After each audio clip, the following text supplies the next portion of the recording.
Good afternoon, ladies and gentlemen, and welcome to the third in our series of our leadership program. Today we're very pleased and privileged to have with us Mr. Justin King, who's the General Manager of Freycinet, Saffire Freycinet in Tasmania, which recently won a worldwide award. I'm going to start off by asking Justin if he would introduce himself and maybe tell us briefly what first got him into hospitality, and then talk a little bit about his career path to where he is now. Over to you, Justin. Sure. Thank you, and I'll just test microphone levels. Can everyone hear me okay? Fantastic. Well, it's all very exciting, isn't it? It's not too far removed to what it was 10 years ago, but there are a lot more bits of equipment, so it's very exciting. So thanks for having me today. My name's Justin. I'm currently the General Manager of a small property down in Tasmania, and I believe we have a number of Tasmanians with us here today. Thank you. Fantastic. Thanks for coming up. It's an ultra-luxury product, very small. It's only 20 suites, but it is an exceptional product that they've given us. And throughout the afternoon, I'm sure we'll be talking about certain ways that does occur and how we'd make it special. But it is a really exceptional product that is just fantastic to be part of. I grew up in hospitality. My parents owned a small cafe, and so from the age of 13, I was running around working for them. It was actually an ice cream cafe, so I had a very privileged upbringing. I had ice cream every time that I wanted it, and I would start by scooping ice cream. Looking back at it now, it was always a given that I was going to get into hospitality. Little cues like, you'd go for a holiday away with your family. We'd stop at some motel on the side of the road when we got tired, and it was always me that wanted to grab the key and open the door and see what was behind the door. And I think that was probably my first indication that I might have always been someone who was made for hospitality. It wasn't what I originally chose. I got into something very different because I think I was told that that's what I should do by a range of people, but ultimately I got the results that were good enough to get me into this course, so I chose that way. It took me 6 months to realise that it wasn't all beers and Skittles in that other industry that I was going into, and really wanted to follow my heart into hospitality. It was really important, the direction that took me in. I was certainly very motivated. I was certainly very career-minded. It was very important to me that career would be something that would feature prominently in my early life, and that's what got me to Blue Mountains. I spent 2.5 years in Blue Mountains. I did placements in Ayers Rock. I was paying myself through school, and so had to come up with the money, and found that working in Ayers Rock's fantastic, or at least in theory, because you can't spend any money until, of course, you realise that the bars will accept your money happily. So didn't save as much money as I thought, but did spend 6 months in Ayers Rock. Went to London for my second placement and fell in love with it. And I actually ended up moving back to London for about 6 years throughout my time. My first job after Blue Mountains was in Singapore. I got a placement with a luxury serviced apartment company, and it was pretty serious how they ran a business. It was revenue per square metre, not average spend, average room rate. So it was an incredibly good learning ground for getting the science behind it and putting what I'd learned into place. Lasted about 2 years there, and then moved to London and worked for a company that was, well, it literally coined the term boutique hotel. It's Ian Schrager Hotels. And this was a property that was led by celebrities. You'd have Madonna coming in with her kids. You'd have, Paul McCartney bringing his own suitcases in. I was the night manager there for I was working with them for 6 years, but I was the night manager there for about 3 years. And you can imagine the stories that I would have, I'll be telling my grandkids about. It was the most, as a young, early 20s, it was the most exciting thing I've ever done. People would be cramming and lining up to come into our bars every night. So I'd stand at the door just so I could look a bit cool, because you'd be the guy sort of I wasn't the guy, but you'd pretend to be the guy picking the people to come in. And it was a really exciting time. But it was also where I started to really get an idea of what staying in a hotel actually is and what we do as professionals in the hotel industry. And what we do is not serve people. What we do is facilitate really important experiences for people. And it was at that place that I really started to grasp that. What we do is not anything to do with bricks and mortar. It's not to do with beds. It's to do with what part we play in making their moments special with us. And I really enjoyed that. At that time, the GFC hit, and I had to make a couple of my staff members redundant, which was something that I didn't enjoy. And so I thought, well, I'm going to hide out the GFC. So where do you hide it out? I went to the Middle East. So I moved to the Middle East and worked for a very large property. It was 800 rooms, had 22 restaurants and bars, and it was in its own right a city. I mean, it was a behemoth. I inconveniently fell in love at the time with a girl who, funnily enough, also went to Blue Mountains College. And it was still very illegal to live together while unmarried at this particular place that I was living. So getting a bit sick of looking over my shoulder in case the police would come and arrest us all. So we actually left the Middle East, and I went to head up a property in Fiji. I spent 2 years without shoes on, very happy 2 years without shoes on at this property. And that was really an incredible experience because it tailored everything from a backpacker to a villa that's worth $1,500 a night. And they would all share that same property, they'd all share that same restaurant. And it was really helped crystallise what we'll be talking about a little bit today about how experiential the hospitality industry can be. It was fantastic. You'd be sitting next to a backpacker on the once-in-a-life trip one day, and then you'd be sitting next to a merchant banker the next day. All this time not wearing any shoes, so I thought it was rather marvellous. But it was very isolated. And when Saffire came up, it was my excuse to come home. Saffire was a little bit special. I'm from rural Australia originally, and to me I was starting to come to terms with the idea of me having to live outside of Australia or work in a big city. But there are a number of properties that are exceptional, and you just have to jump at it when the opportunity came up. I applied, or at least someone found me and offered me the role, and I jumped at it, and that was 2.5 years ago. As the final leg, I suppose, in my very brief story, I've just accepted another position, opening a new ultra-luxury lodge in New Zealand, and that will happen in about 6 weeks. So sadly, I'll be bidding farewell to Saffire after 2.5 years. But it's been an amazing property. Okay, thank you. A little bit of remiss of me. I need to formally welcome our students and staff at the Lura campus, to Malaysia, to Inti College who are joining us, and our school in Suzhou, China, and our laureate friends and associates. Welcome, and please ask your questions, and we'll see what we can do to ask them to Justin. I'll start again. My name's Justin King. No. Sorry. Okay, right, sure. We have a comedian on our hands. Different management styles. Do you have a style? Could you describe it to us? Sure. It took me a long time to find it, and I think that's the case in anyone. People talk about natural management style, and I have thoughts on that. I don't think anyone has a natural management style. In essence, it is always evolving as you get more and more influences in your life. Being brought up in traditional UK hotels and Singaporean hotels, naturally started to go towards a traditional management style. And by traditional, I think it's fair to say old-fashioned, and one that is tough considering Generation Y that comes through the door. When I first started in hotels, geez, you'd be horrified if you were sharing an elevator with the general manager because you wouldn't know what to say. You wouldn't be game to say anything. And now, I get in the elevator and, "G'day, Justin, how's tricks?" And, you just wouldn't have said that 10 years ago. So it's changing and evolving very quickly. My management style now I would describe as principle-based, very much so. I recently really started looking at how the decisions I make influence the lives and certainly the careers of 110 very good people.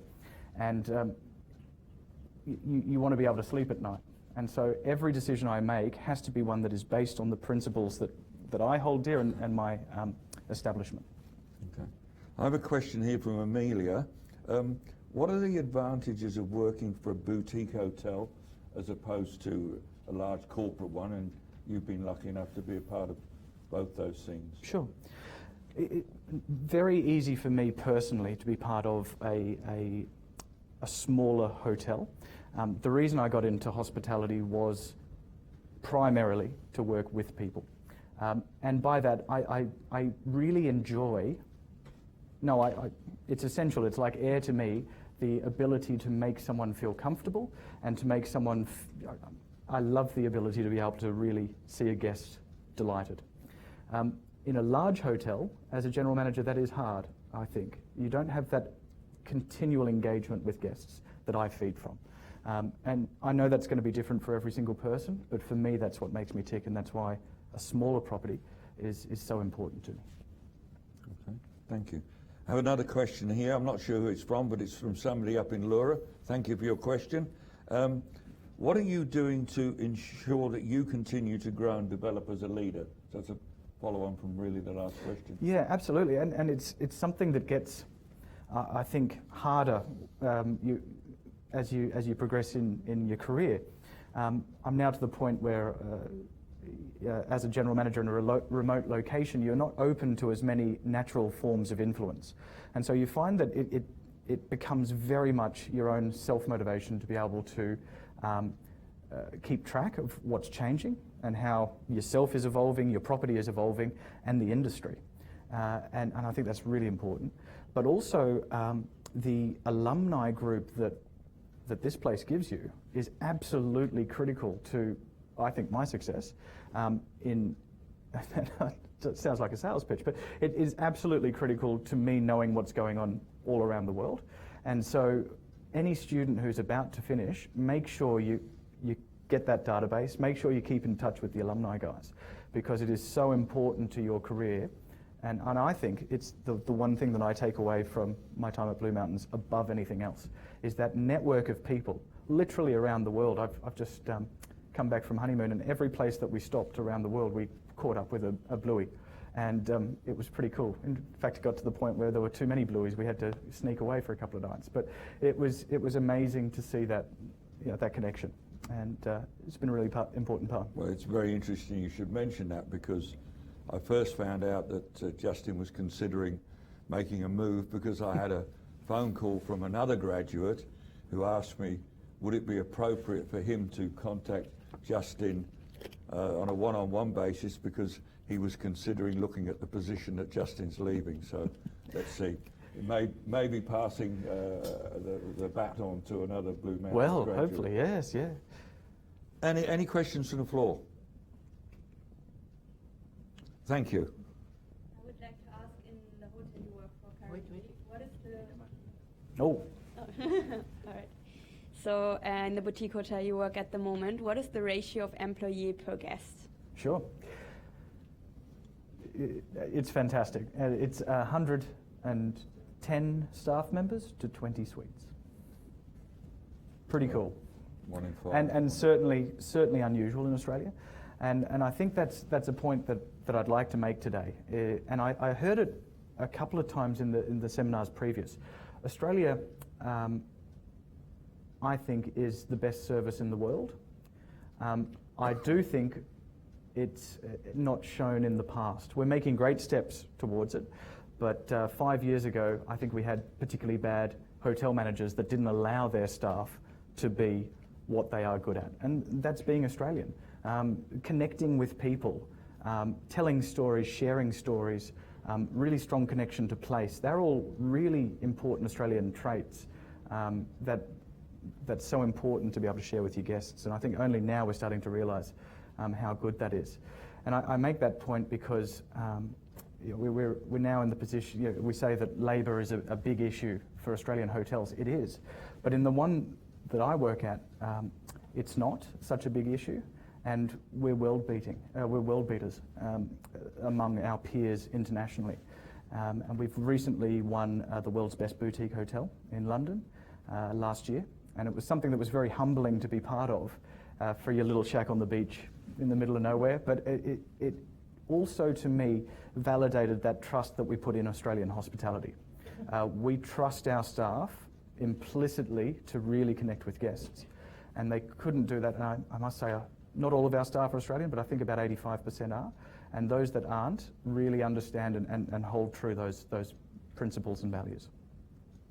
As a follow-on to that question, and thank you very much, throughout your career, has there been one underlying challenge, whether it's been a 500, 800 or 20-suite property, which is a thread that's gone through, one challenge? One challenge? Look, I think the challenge is there are so many challenges coming at you. And it sounds like a throwaway call, but really, and someone might have even been yourself, Val, always attributed hotel management as juggling, and you just got to keep all the balls in the air. And I love the fact that you don't come to work knowing what's going to happen for the day.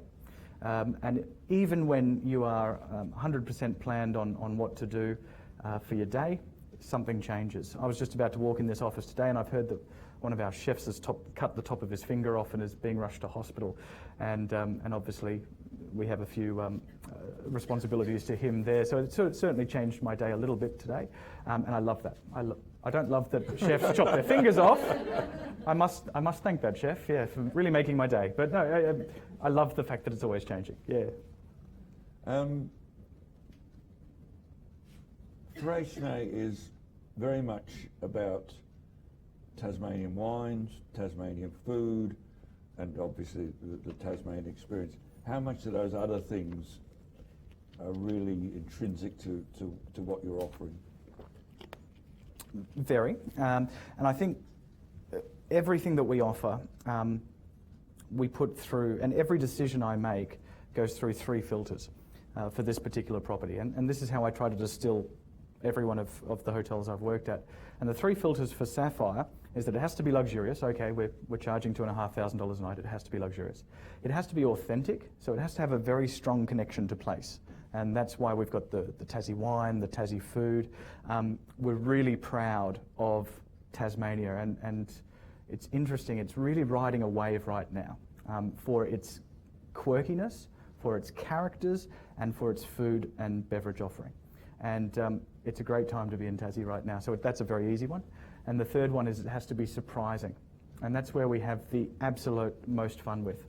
We have to do every decision that I make, every decision that every staff member makes gets put through those 3 filters. And we find that we're just on song if we tick off all of those boxes.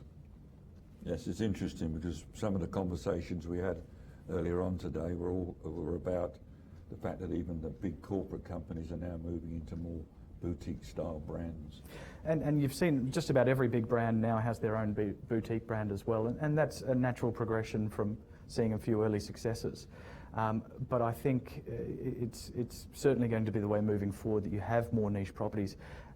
As time becomes scarcer and scarcer, I think there's going to be the need for that trend to continue. 2 days, and I use the term all the time, but 2 days has to feel like 2 weeks when you're paying your hard-earned money to get away from the kids. Maybe it's the first time you've seen your spouse all year because you've been working too hard. You need those 2 days, and they have to count. And if we mess that up, we're not just messing up, we're not just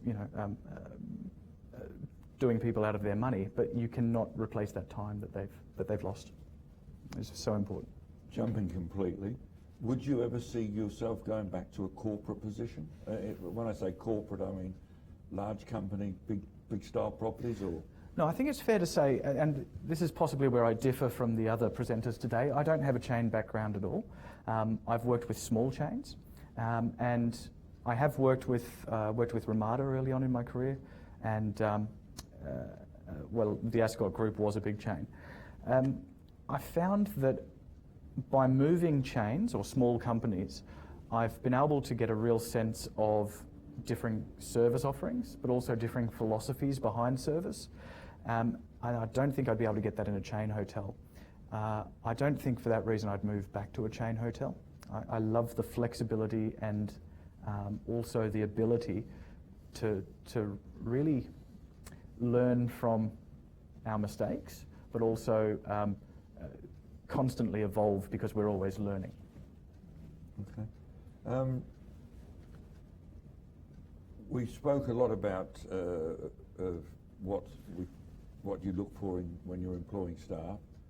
What are the key things that you look for, particularly with the property that you're running? What are some key attributes that you would look for? Sure. I'd distinguish between the roles that I'm recruiting for, first and foremost. For line staff, I believe I'm the only ultra-luxury property in Australia to do this, but we do not demand any level of experience. We just want the nice people. And there's a lot of science as to how we find those nice people, but that is all we want. Now, the nice people, when you put it down to it, we use behavioural interviewing techniques, and they're very successful.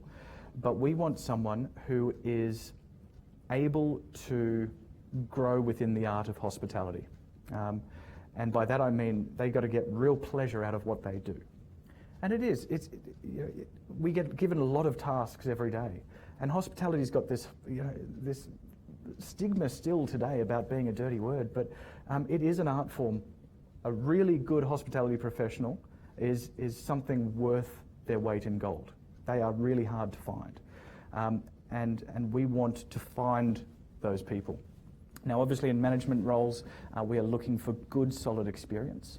And that is because we're employing people who have no experience.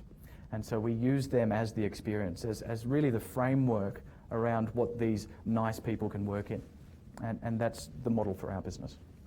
So as a follow-on to that, I have a question here from Miguel, and it says, what are the skills that you're looking for in a graduate starting in a hotel? So Sure. You said no experience, but obviously for some positions, skills are required. I mean, and I'm certainly not saying that experience is a bad thing.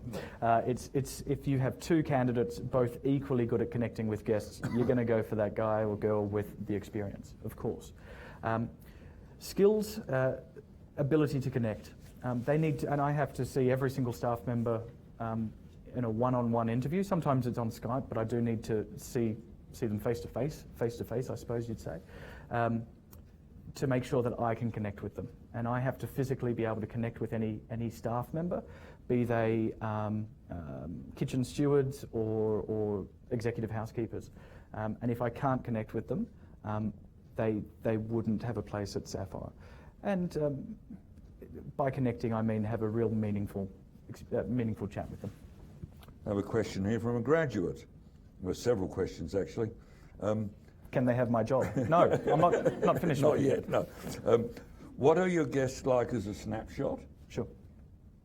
We've cost us a lot of money to find this out, but what we found out is somewhat intuitive. We have 4 distinct segments.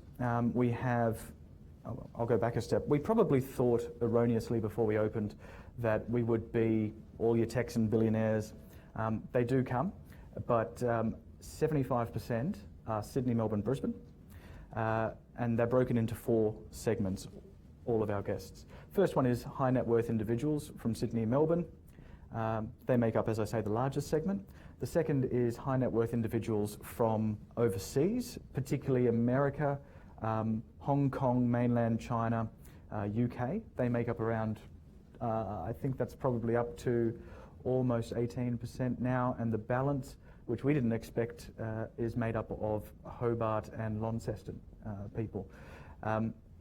Now, what we find links them all, because to segment our guests would be incredibly difficult, but what links them all is that they're time poor.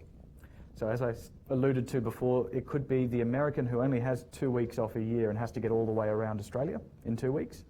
It could be the doctor that's been working so hard on his or her practice all year and hasn't seen their spouse all year, and there's an anniversary coming up and they want it to be really special. Or it can be someone who doesn't have the time to get away for the European experience this year, just 3 weeks in Europe. And they're all exceptional people. It's very humbling who we have stay with us. And they're not all the people that you'd think. Many people are, and you hear sometimes the Henrys, high earners, not rich yet. I kind of like that term. I heard that the other day. A lot of Henrys, but also a lot of people who have absolutely nothing to prove. And I think I've worked in 12 or 13 hotels, and I've never met guests nicer than the ones that we currently have. And it's almost counterintuitive because it's so expensive. You think that people would be demanding things, and they're not. These are people with nothing to prove. If you want to be pretentious, you don't come to Tasmania, so you sort of come to Tasmania to hide out, to relax, to rejuvenate. And so the guests that we have are the most accomplished, wonderful people in the world. And it's very humbling sharing walking into our lounge and seeing potentially celebrities or managing directors of Fortune 500 companies in their jeans, their face is dirty because they've just been out on a quad bike, and it's very humbling because not many people get to see them like that. And that's what I take away in this role the most, I think. Okay. And it feeds me. You've partially answered Josh's second part of his question. That's okay. When guests are paying $2,500 per night for a suite, do you find it harder to anticipate their needs and requirements? I think or does the staffing levels take care of that? Look, I think we're not the only ultra-luxury hotel in Australia that is spending this sort of money on their staff. But we seem to be the one that's sort of got it figured out better than most.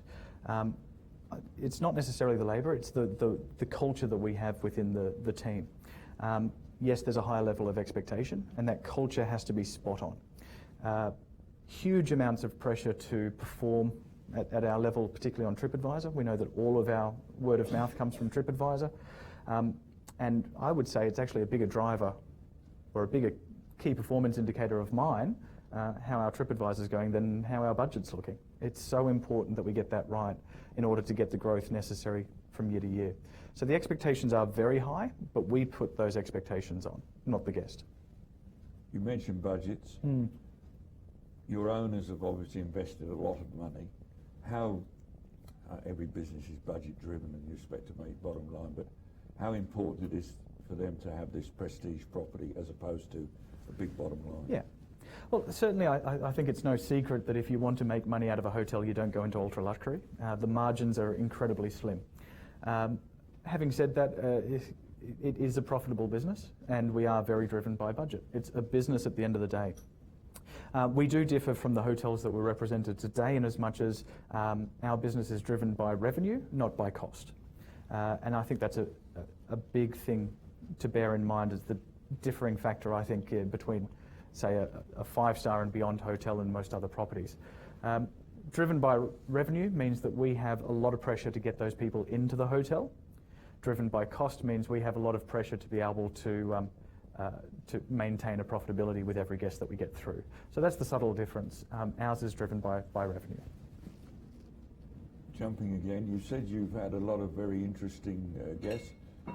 Would you, without names of course, Sure. Would you care to share an interesting story with us about maybe a difficult guest? We've talked about all the nice ones. Sure. Before you said difficult, one's quite on top of my mind right now because it happened just this morning. And for anyone who says what we do in hospitality isn't meaningful, needs to listen to this story. About 6 months ago, we had a guest come in and he was given 6 months to live, and his one thing in life was to stay at Saffire, and that was his dying wish. And he came in about 3 months ago, and I've just heard he passed away today. And on his funeral, or I heard of his death today, and on his funeral he had a picture of the whole crew from Saffire on his casket. And quite raw, I'm quite emotional now, but he wasn't a millionaire, he wasn't a billionaire, he was someone who was once again short on physical time and wanted the experience. And what we do is create lifelong memories. And we do it really well. And for those guests, and for her, the wife, it will be a lifelong memory. That was really, really interesting. Difficult guests, I think I've had 3 difficult guests in my life. And I think this is really important part of anything as you go out into the workplace. There are no such things as difficult guests. There are very few really bad people in the world, don't you think? I mean, when you think of how many really bad people you've met in your life, there's not many. Might be people that you don't like, it doesn't mean they're bad people. So if you can see where they're coming from, you've won, unless you hit one of those 10 people in the world that are really not very nice people. it's a big part of how you're going to successfully make their experience special. And so I think I've had, I have had one time, and this was only about a year and a half ago. We had a group of Russian guests. And they seem to be a catch cry in the industry right now. I've actually had very good experiences with high net worth individuals from Russia. But they booked 10 rooms, which is substantial, that's 50% of our hotel.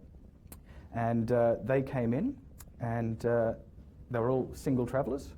And in came the busload of 25 Russian women, without any reservations, and it became a party. It was a very hard one to manage because we had 20 other guests who were on honeymoons and anniversaries and everything like that, and all of a sudden you've got 25 half-naked Russian women running around the place, and yes, that was challenging, I think. That's fair to say. Yeah.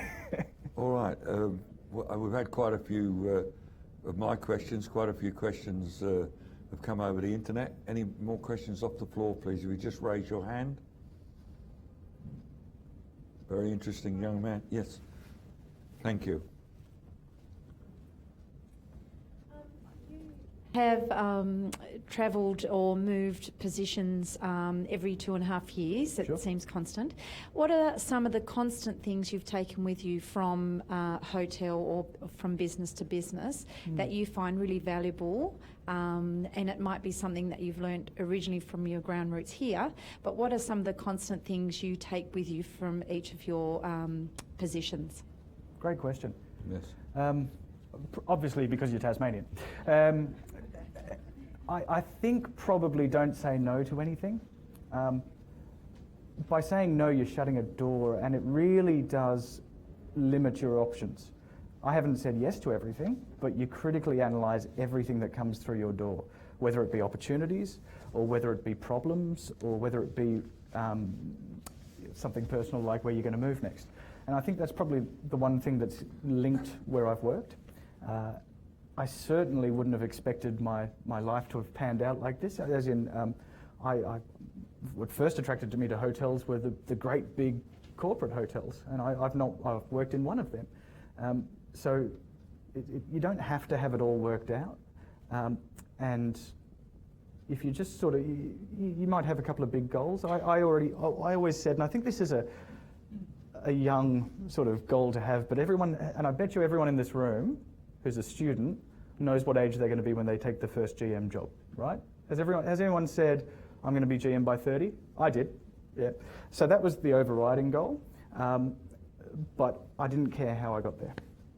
And at times, it really felt like I might have been taking a step back or a step to the side, but I didn't say no to it, and I'm really glad I didn't. I hope that answers the question. Yes. Microphone, please. Oh, well, I've got a fairly loud voice. It's a recording issue. Oh, okay. Just on your own personal life, what sort of toll has the constant movement between countries taken on your relationship with your wife and her obvious ambitions as well? Haven't seen her in 3 years. No. Funnily enough, she's a hotelier as well, and it's. I think today we were talking about how hard hospitality is and how grinding it is. I really have never seen that. I think it's been fantastic, to be able to travel with the person that you love from country to country with no, I don't have to work up a client list every place that I go. I don't have to take my experience and get certified in that country. I can just literally pick up and go wherever I like, and travel anywhere. And it's the norm. I don't know how it would have panned out differently had I not gone into hotels, but I don't think I would have had as much fun, certainly not as much variety. And for that reason, it's probably enhanced my relationship with Mel, and indeed my network of friends all around the world. But it was only because I was suited for it. I think for the wrong person, it would be hard. And that's where I think right versus wrong is the question, not do you have someone who wants to get into the grind of hospitality. It's not the grind for the right person. It's amazing. We might ask Mel, his wife, for her side of the story. Yeah. Well, she is expecting in 3 weeks. So, and that's a big part of why. That's to finish that story. We're becoming parents in 3 weeks, and we have decided, for family reasons, to move. But once again, how easy just to be able to pick up and move. Oh, we've had a change in circumstance. Mel's pregnant. Oh well, we'll move, and that's how we've sort of done it. Thanks for. Thank you. This is personal too. Oh. Do you think if Federal open their new boutique hotel at Port Arthur, you'll be tempted back again? That's looking like a great property as well. I should mention Federal are the people who own it, own Saffire, and they 40 years ago opened the first casino in Australia, which at the time would have been, you know, the place to be. It was. And now they're in their second generation. And just a quick aside as to how Saffire came about, because it takes a unique set of circumstances for an ultra luxury to come about. Greg Farrell, our managing director, wanted to make his mark on Tasmania as his father did. And so Saffire was his lighthouse project. So Port Arthur won't be probably to the levels that Saffire is, but I've never worked for a nicer bunch of people, absolutely. And I'm very proud to say that I've worked for them. And should the opportunity come up, of course, I'd jump. Just really depends on how we feel on the day, I suppose, yeah. Considering I have no idea where I'm going next, yeah. In one moment, sir. The question that sort of follows on from that is, why do you believe that your boutique hotel is a step above its competition in, say, cities like New York and Sydney? That's from a student at our Lura campus. Sure. A question from a student at the Lura campus. Hello to Lura, by the way. Fond memories. Haven't And been thank back you, for a Scott. while. Yes. Look, I think every hotelier likes to think that his hotel is the best or her hotel is the best. We're driven very much by word of mouth and what's going out into the marketplace, and we keep track of that very closely. We are getting exceptional word of mouth through electronic mediums and through our own mediums, which helps us as a gauge. But also, I think now that I've started to travel more and more often, I think it's alluding to my comment about Australian service being so good. It is about the connection, and I think we're able to really form connections as an Australian, real trait is that we're able to form connections really quickly, and that's quite a skill. And so I think that would differentiate us from international, and domestic competition. I would say absolutely culture, absolutely the culture. Thank you. Hi. If I was to be in a job interview with you or a graduate, what sort of questions would you ask, and what sort of responses would you be looking for us favourably? Sure. It may be a very different interview than what they're looking for. I'm really trying to get not they're behavioural questions, and they're very much trying to understand how you have behaved in the past. So things like when was the last time you made a connection with a complete stranger? Is one of my favourites, outside of work. And all of a sudden, people are reeling. And if you're asking about previous experience, you can't really lie about it. I'm not sure if anyone's tried to lie about it, but it's a lot harder to lie. If you said, do you like forming connections? Oh yeah, I always form connections. Yeah, great. It's easy to lie through that. So we try to make sure that we make it as hard as possible to lie. But really just to be yourself. And I think a lot of people don't get the job because they're trying to emulate what they see as the perfect Saffire employee. And unless they're taking over from me, they probably don't know because they don't live and breathe the property. Another favourite one that I have right now is, which would you prefer to be, and you can only be one, famous, rich or powerful? I like that one. I just like hearing some of the reasons why. So behavioural questions, yeah. We have another question here. It's come in by Twitter. Twitter? Yes. I only just learned what Twitter was. We've really advanced. This never happened in my day. What challenges does the hotel industry face with services like Airbnb? I mean, that's the other end of the Sure. spectrum. Luckily I haven't had to think too hard about that one. But look, it does, and you can see how, I mean, the taxi and transport industry is just reeling from Uber because they weren't ready for it at all. I don't think hotels are ready for it. And if Airbnb really takes off, I think there's a lot of challenges ahead. particularly at the 4-star and even the 4-star below. They're going to really have to sell to you as consumers and us as consumers as to why they should come to their hotel, and I don't think they've ever had to do that before. People have always assumed that hotels have to exist, and with Airbnb, you know, feasibly they don't have to exist, and so we have to make that argument as an industry. And I think some cities are a hard place to do that. 5 years ago, I think Sydney would have been challenged, but now they've really, I think the industry's really grown and moved on in 5 years. And probably still a couple of cities around. I think Hobart would be horrified if it really took off, and they'd really have to ask themselves some hard questions about their accommodation offerings. So I think it would be individual areas and how they answer that question, but I'm not the most advanced on how it would affect the industry, but I think it would pose a lot of questions. That question was from Robin. I don't think that's a real name, but okay. One thing that question came up this morning, and one thing that was said is that it will only take one serious incident, whether it's rape, murder, fire, accident, for that whole Airbnb thing to fall apart. I don't know. It sounds a little like. I don't disagree with that because I'm not an expert, but it sounds a little. Yeah, I wouldn't see that as a reason not to be concerned, because if an incident were to occur, it may pose a challenge for Airbnb. But look, if it's around to stay, and Uber looks like it is, you know, then we've done a lot of time not worrying about it when we should have. Okay. All right. Another question from the floor. Students. The students have been quiet. They have. Yes, But nothing. Not like that in your day. No, never. No, but not everything's changed, Val, because I see that the first row's still not taken. Yes, the first row's empty. Thank you. Many corporate organizations have a social responsibility towards the environment and society. Do you have any special programs for a sustainable environment from your boutique, for your organization? Another great question. Yeah, really.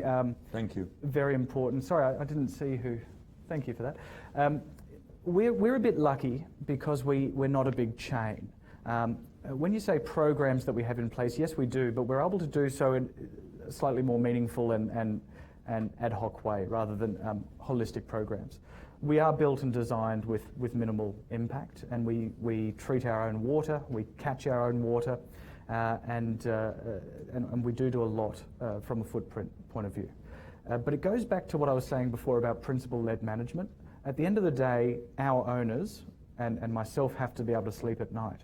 And I think it's inescapable in an area of such natural beauty that you couldn't really have the environment in your foremost of thoughts. And so we actively prescribe to working very closely with parks, because in Tasmania, Parks is a very hefty organisation to contend with. We work very closely with them and always have gotten on really well. But also to the community.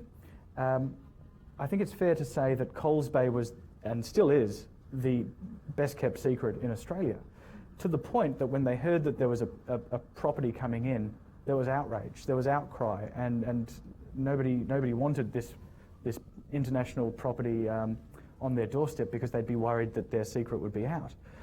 My predecessor had worked really hard with the local community, and every single one of our staff members actually has it built into their contract that they have to maintain and enhance the community relationship that we have.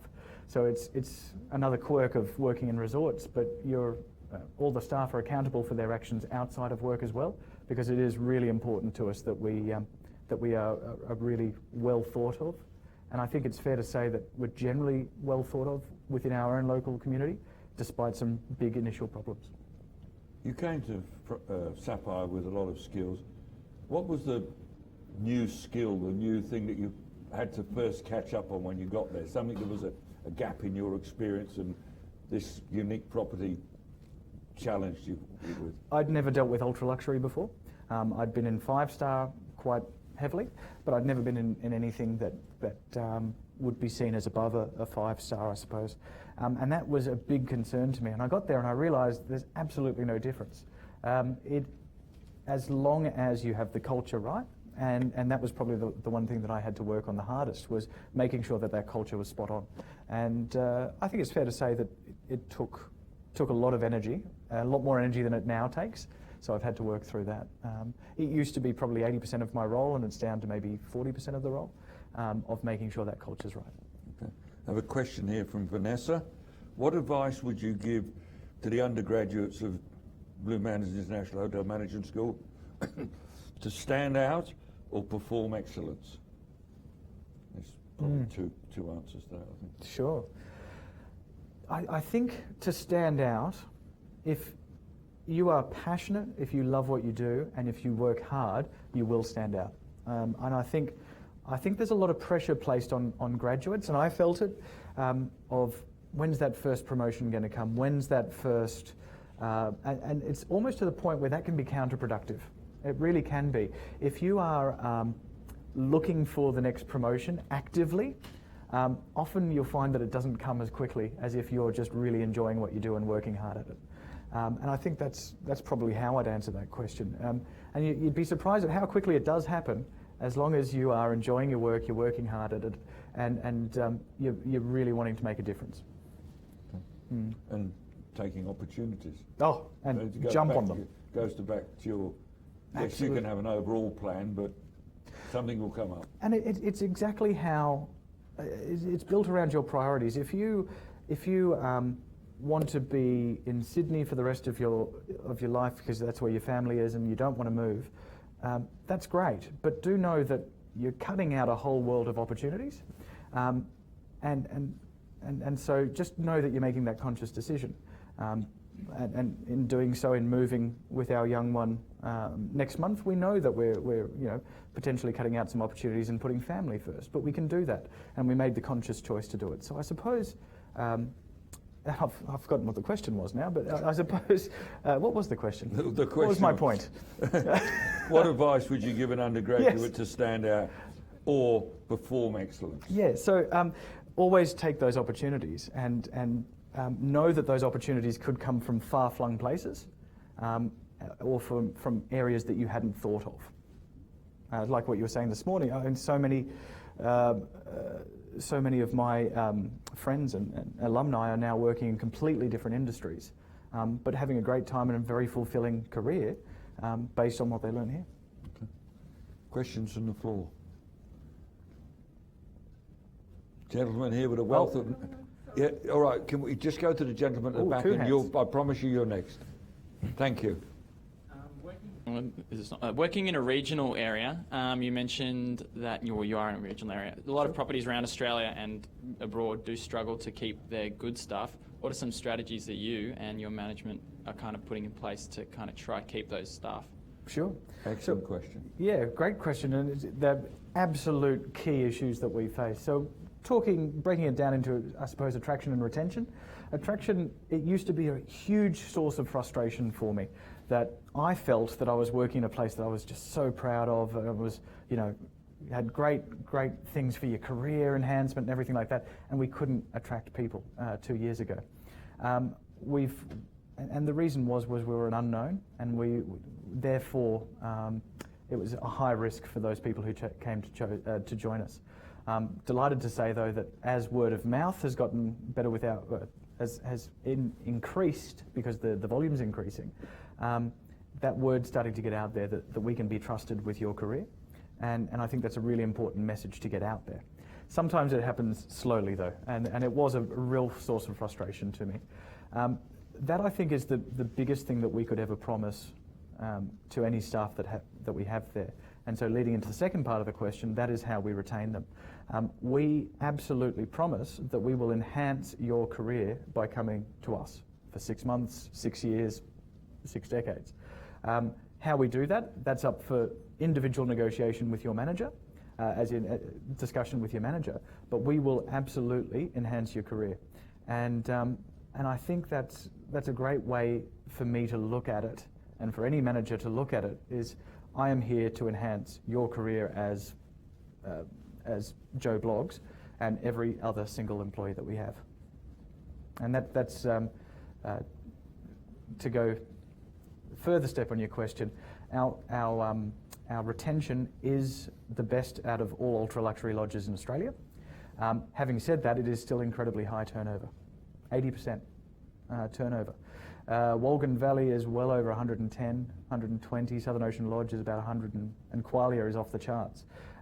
So it's good for us, but I actually see it as a good thing. I want someone to come and do 6 months, 12 months with us, really good months, and they go off and we see where they've gone off.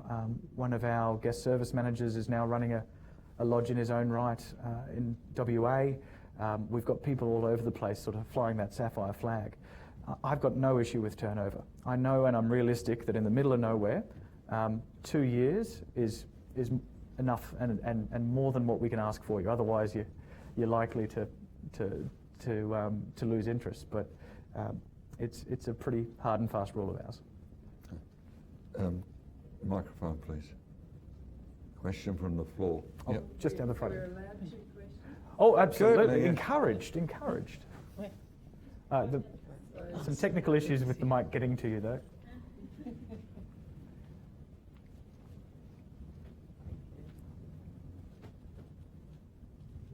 So Justin, would you mind just letting us know what some of your alumni are doing? You said they're in industries other than hospitality. Well, we were just talking about that actually, and coming back is kind of like going down memory lane. It's, Brendan was the year below me, and I knew him very well, although he was just someone that we didn't keep in touch with. And it was a very emotional seeing him today, so he's done really well. We had a lot of Swedes in my year level, my roommate in university, he's now the F&B director for a very large, it's called Scandic Hotels, it's the largest hotel chain in Sweden. Sam. Yeah, Sam. Yeah, the big tall Swede, yeah. I had an email from him the other day. Oh yeah, he's been... Incidentally, and he's director of food and beverage operations for over 200 hotels. Doing very well, yeah. Geez, the range is... I've also got another good friend, Sam Watson-Will, who's completely in a different industry. He's gone into finance, and he's having a very successful career. Yet another person, my girlfriend in college, actually. She's now in human resources and doing very well. Oh, sorry, yeah. No. And she's doing very well in human resources. And so the range is wide. And the geography is even wider. I mean, from not just the people that Justin knew, but banking, IT-based industries, nearly all industries that have a strong service element in them. And but they all tell me the same thing. If I can put a small plug in for the school, that, as I've said the other sessions, 95% of what they will learn on this course is instantly transferable and often can accelerate their careers in other industries. I've just, while the microphone's coming around, there's another question here from Amelia. Thank you, Amelia. Do you believe that the guests that you look after can impact on the way that you live your life? Yes. So you're now you live like a multi-millionaire. Absolutely. It was a very expensive honeymoon. Yeah. It was a very expensive honeymoon just for that reason. I'm still paying it off. Yes, absolutely. And I think, especially now, but even at every hotel I've worked at, you just learn so much from everyone who comes through the door. I mean, if you were to pinpoint a specific reason as to why I got into it, I think that's probably the best unforeseen benefit that I've had in working in hotels. It takes a lot of empathy at some stage, and certainly a lot of, I think you have to be that person. Yeah, I learn a lot from the guests that come through the door. I keep in touch with so many guests, and you know, I've stayed with guests before. They keep inviting me. Yeah, it's a wonderful thing. Guests are amazing as long as you stop thinking of them as guests. You know, have any tried to lure you away to other industries? Yes, yeah, a couple of times. Other hotels, and so it's amazing what you learn from these people. And then, at the property that I'm at now at Saffire, You Google every single guest that before they come through the door, and just to read the rap sheets of these people who are coming through your doors is so humbling. And so you've got literally the most accomplished people in the world giving me advice on whatever we happen to be talking about. That's a pretty cool thing for a little boy from southwest Victoria. Yeah. Thanks for that question. Okay, you're a great advocate, obviously, for Blue Mountains, and that's why a lot of the career counsellors are here. Can you tell us, when you were here, what were some of the challenging things you faced, and what were some of the highlights that you had by attending here to the Blue Mountain School? Yeah, sure. Thank you. So, some highlights and some challenges. Yeah, sure. Can I say the Alex Pub into the camera there? No, Yeah, okay, sure. sure. No. This Don't is go to a- the Alex Pub, it's bad. There's a local pub fairly close to the school which has been a, let's say, a popular... Is it still going?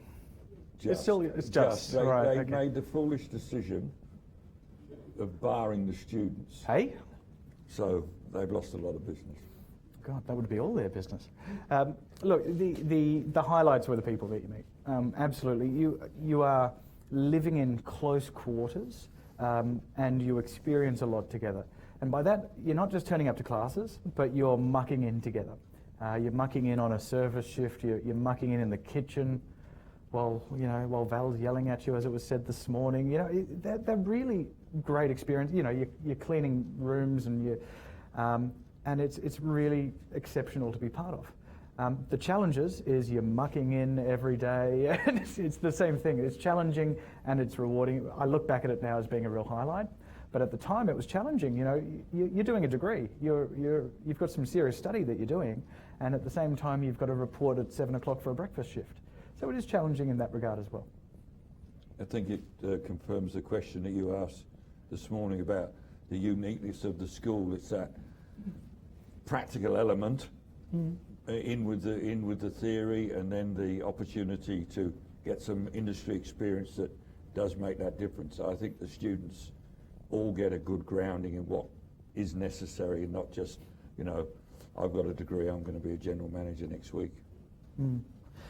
It's funny, I had an issue just the other day with chefs, and then there was a chef who was just sort of plodding along, cutting his carrots, and fingers. no, well, yeah, he's a different chef. Anyway, and I said, oh, let's go, man, we're just about ready. He goes, oh no, I'm just doing as fast as I can. And I grabbed the knife off him and I chopped up the carrot faster than he was doing it, and he just looked at me like I was from another planet because he didn't know I could do that. So it's great from that point of view, because I've not gone the food and beverage route. I took the rooms route, and so he had no reason to know that I should be able to cut carrots, and it was kind of a cool moment for me. Questions from the floor?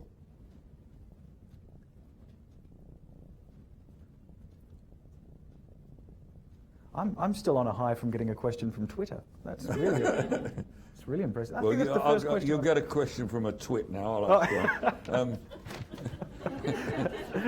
I see what you did there. Nice. Do you believe that the architecture of your hotel or your resort, your property, has any bearing on guests that come to stay there purely because of that? Sure. And is that a trend that could possibly be in the future, that the architecture of a hotel might draw guests? I think for the property that we're trying to be, it's actually a non-negotiable. It's something that we have to have in order to play in that space. So I think you couldn't run you want that wow and that attention to detail. Having said that, I think in the first 2 years of trading, we did cash in on that a lot because we had nothing else to trade on. You know, it was come to Saffire, pay $2,000 a night, and you might enjoy it, but there's no feedback. So, you know, it's hard for a new property to get going, especially an ultra luxury product, and that's where the architecture did help. And now it gets commented on, but I don't think I've seen a guest that's come just for the architecture.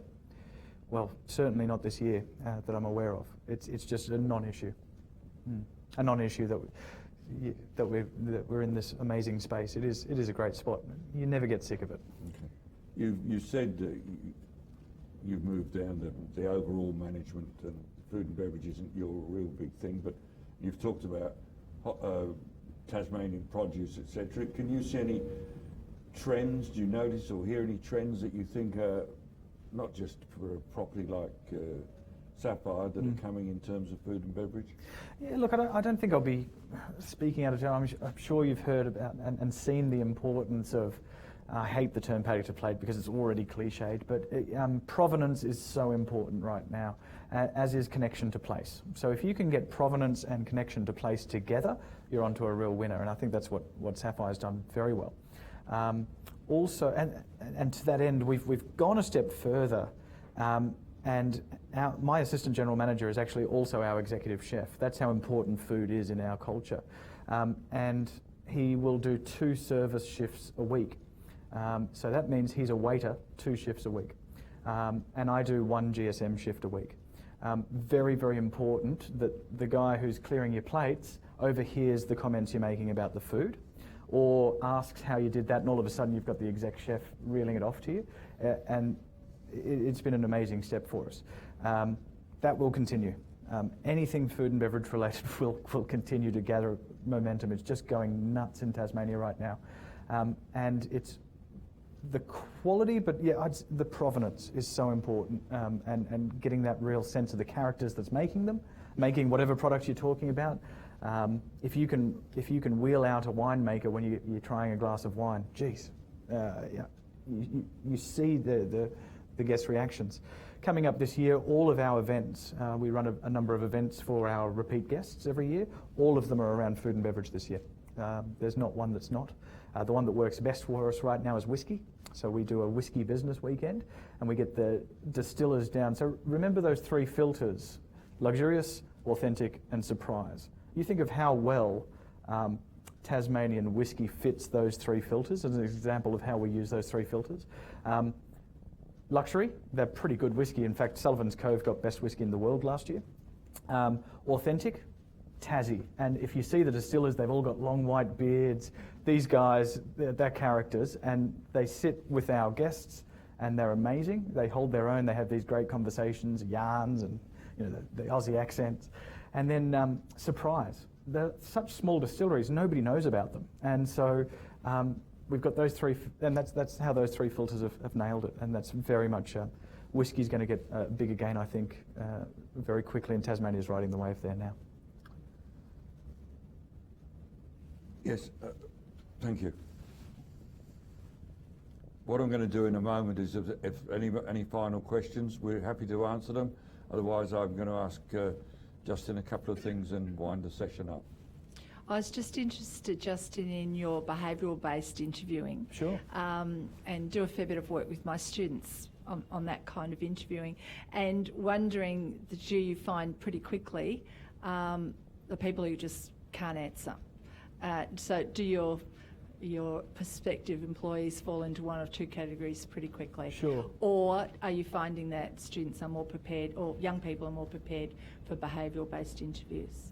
Yeah. And do you use it with your managers as well? Sure. Thanks. Absolutely, yes. It's very important that we use, to answer the last part of your question, we use for everyone. Very important to me. I'm actually finding, and this may be to me being regional, but since I've arrived at Saffire, there's probably less preparation with behavioural-based questions at this point in time. That's my experience.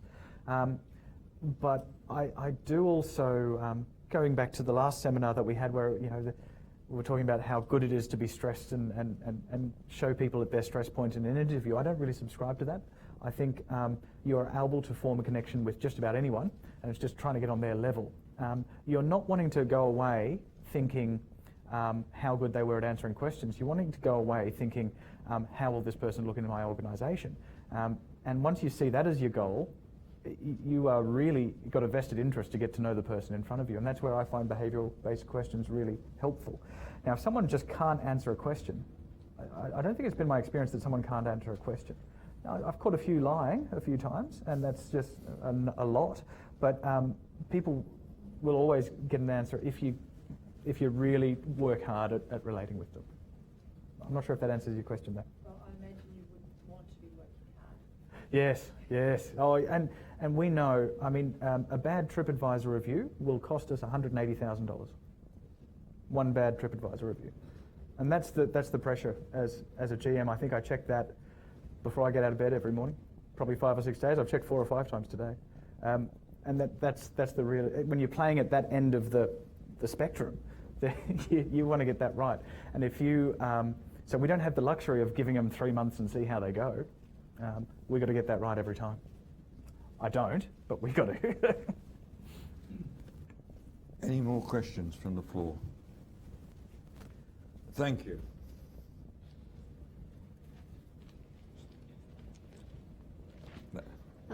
You have worked in a different region like Asia, Europe, and do you face any challenges with working with the different people? And do you have any unforgettable moments you remind always? Thank you. Sure. Sorry, the second part of the question I didn't quite catch. Do you have any unforgettable moments or challenges you have faced? Uncomfortable moments, yes, many. Many challenges you have faced in your life and which you remind you time and again, like Sure. experience. Sure. Thank you. Yeah, look, the first question, no, I've not really had any, yeah, you do. You learn really quickly. In Fiji, very different take on work, and it's very easy to jump to certain, but you know, I think they're good challenges. I've never had a situation where there's been any problems from working in different cultures. In fact, I really enjoy that. But you make a lot of bad decisions. Yeah, geez, there's a lot of decisions I'd make again if I knew a little bit more about the culture before I made a decision. But I think that's all part of the fun and the learning behind it.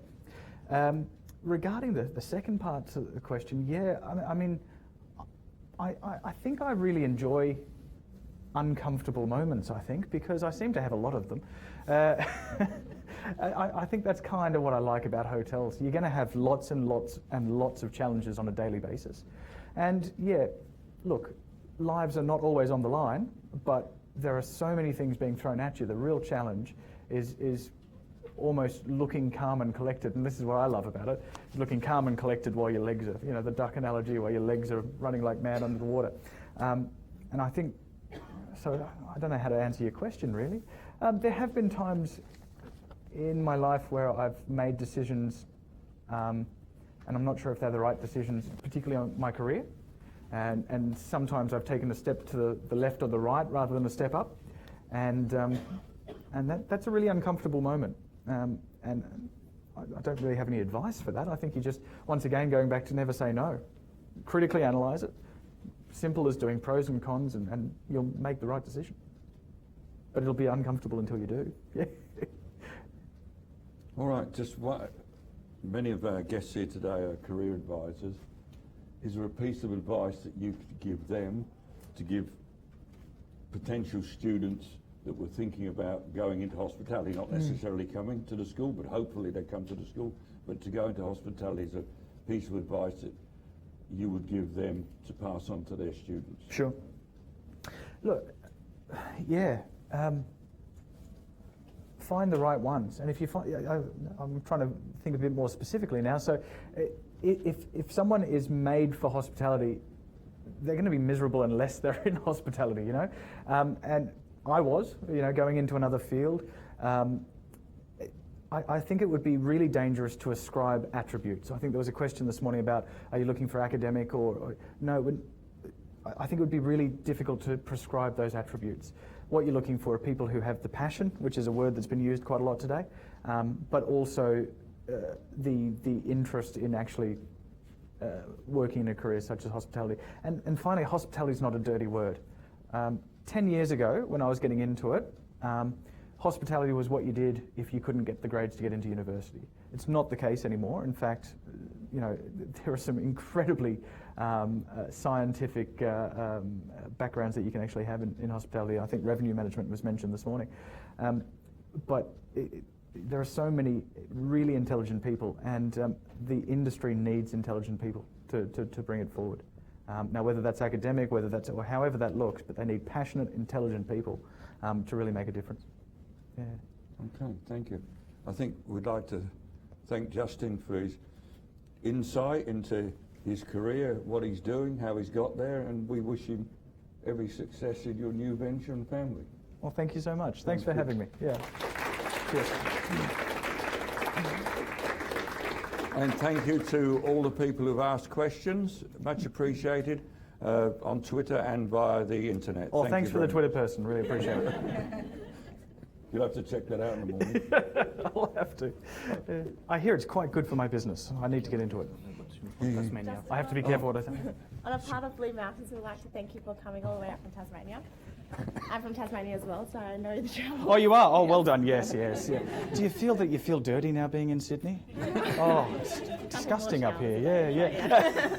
Thank you so much, and thanks for having me. We greatly do appreciate listening to your experiences, all the opportunities you got given. Very inspirational.